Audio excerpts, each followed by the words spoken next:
back, relax, and maybe get yourself a snack. Me and you gonna have a little chat about books. Hey guys, so today I am here to do a quick book haul for you. I've had a little stack of books coming in and I wanted to just tell you guys a little bit about some of them because I think some of them might be of interest to you as well. So let's just get started. The first book I have to show you guys is one that just arrived out of the blue. I'd never heard of it before, but it turned up at my door, and that is The Witch Who Courted Death by Maria Lewis. The world's most powerful medium, Caspar von Klitzig, has actually lived a pretty normal life until now. After a horrific incident in her home city of Berlin, orchestrated by the mysterious Oct, Caspar is consumed with vengeance towards an enemy she does not understand. But the only other person ever to escape Oct was a witch, and so Caspar is soon on her trail. But this witch does not want to be found. I like the cover, I like the concept of someone chasing down a witch and kind of discovering more than they anticipate. Sounds like it could be a good start of a story. So yeah, let me know if you guys have actually heard of this one. I am currently in the process of moving and don't want to take any books that I don't want with me. So if you guys have heard good or bad things, please let me know so that I can decide whether I take this one or whether I donate it to someone else. Next up, I have Fuzzy Nation by John Scalzi. I've read a couple of John Scalzi's books and I've enjoyed most of them, but I was not so much a fan of Lock-In as I was of the first one in the Old Man War series, which I still need to finish up really. I've only read book one. I've heard so many good things about the rest of the series, but I've only read book one. Anyway, this is Fuzzy Nation, which I've also heard very good things about. I think it is a standalone, but correct me if I am wrong. Zara Corp holds the right to extract unlimited resources from the verdant planet Zarathustra. Not sure how to say that. As long as the planet is certifiably free of native sentience. So when an outback prospector discovers a species of small, appealing bipeds who might well turn out to be intelligent, language-using beings, it's a race to stop the corporation from eliminating the problem, which is to say eliminating the fuzzies, a wide-eyed and ridiculously cute, small and furry, who are as much people as we are. That sounds fun. It reminds me of that one by Ursula Le Guin, The Garden something rather. I'll put a picture of the one I mean. I can't remember. My Forest is a Garden, it's something like that. Anyway, it reminds me of that story, so I'll put a picture of that up and I'll link my review for that one. Don't know if they're similar at all, but it definitely has vibes of that from blurb, and I definitely want to read this. I think this will be a good one. I like the cover. It's a furry cover, fuzzy cover, and yeah, let you guys know what I think when I read this. I will be taking this one with me for sure. Next up, I have a book that I bought. This one I picked up based purely on the blurb. I've never heard of the author. It's not a particularly appealing cover. It's a bit bland, shall we say. I'm not a big fan. Anyway, Tobias Dolgen is a walker, trained from birth to travel through time. Far earlier than predicted, he is called to serve at the court of Dergin. The sovereign, Merlin IV, wants him to walk back 14 years to prevent a devastating war which will destroy all of Isledale. Though the journey will double Tobias's age, he is honour bound to obey. But he arrives to discover that Merlin has already been assassinated, the entire court destroyed. The only survivor is an infant princess, Sophia. Still something of a boy inside his newly adult body, Tobias must find a way to protect the princess from assassins and build a future in the past. So it sounds like it's time travel-y. I genuinely don't know why I bought it, besides it just, in the time, it was just sounding really interesting to me. So clearly I wanted a time travel read, which I did, and it sounded promising. So let's just see what we think of it. Have any of you guys heard of or read anything by this author?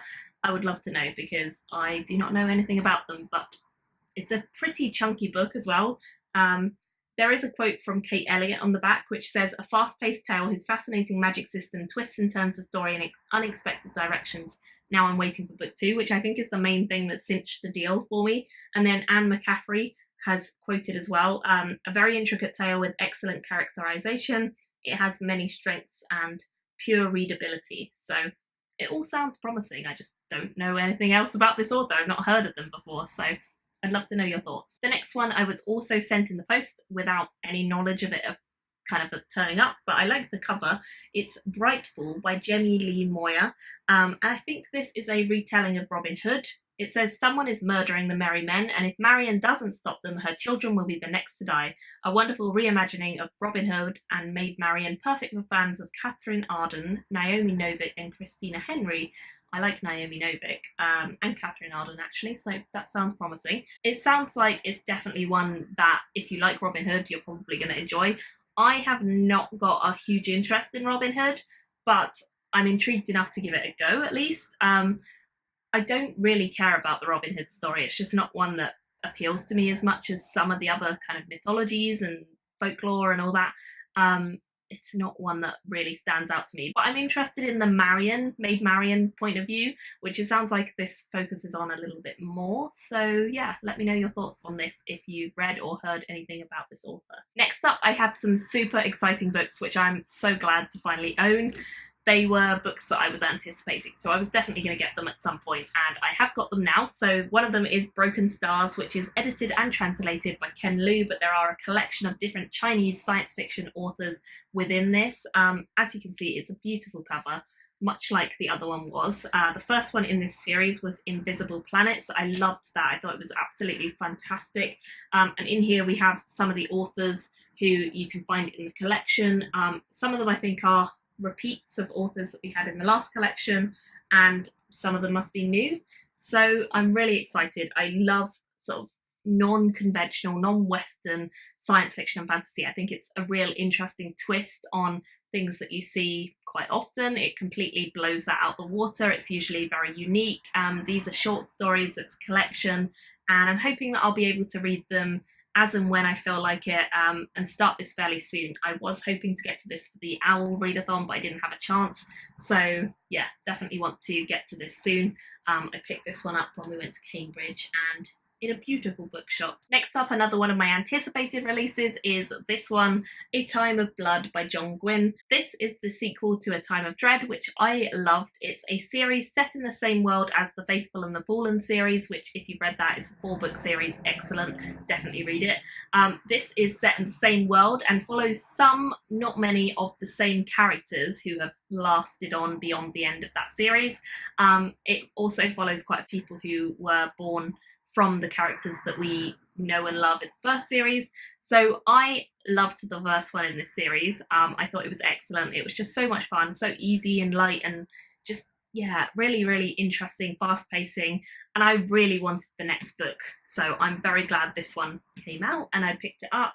Again, I got this in Cambridge in Heifers, which is just such a good bookshop. So yeah, really excited to read this very soon. Next up, I have a book that I did not know was coming out for some reason, because I did my anticipated releases and I researched loads of stuff, but I did not find out that this was coming out.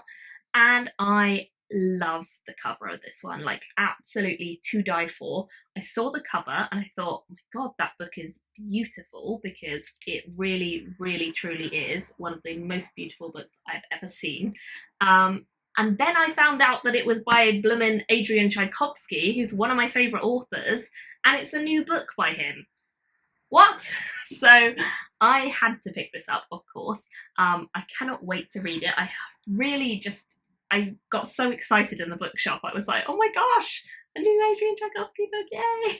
So basically it sounds amazing as well, by the way. The sun is bloated, diseased, dying perhaps. Beneath its baneful light, Shadrapar, last of all cities, harbours fewer than 100,000 human souls. Built on the ruins of countless civilizations, Shadrapar is a museum, a midden, an asylum, a prison on a world that is ever more alien to humanity. Bearing witness to the desperate struggle for existence between life old and new is Stefan Advani, rebel, outlaw, prisoner and survivor. This is his testament, an account of the journey that took him to blazing desolation of the western deserts, transported him east down the river and imprisoned him in the verdant hell of the jungle's darkest heart that led him deep into labyrinths and caverns of the underworld. He will meet with monsters, madmen and mutants. The question is, which of them will inherit this earth? Sounds fascinating, right? Super sci-fi and fantasy all kind of blended together. Amazing cover art. Who did the cover art? Leo Nichols did the design and illustration for this. Amazing. So cool. Like, even on the back, it's just continues to be gorgeous. And this is published by Head of Zeus, which is probably why I didn't find out about it, because they are a smaller press, but they seem to be doing really cool stuff recently. So I'm definitely going to have to start paying more attention to their work, because yeah, they're great. That is everything I have for you today. I will hopefully get a couple more books maybe before I move, but if not, I'll do kind of a haul or something when I move, I'm sure. I'm trying to cut back a little bit on how many things come into the house that are not quite right for me. So things that are not fantasy or not science fiction, but just turn up. But in general, I find it very hard to get rid of books, as we all do. So we'll see what keeps turning up. Anyway, thank you all so much for watching. I would love to hear your thoughts on these books in particular, and I will see you very soon in my next video. Bye guys!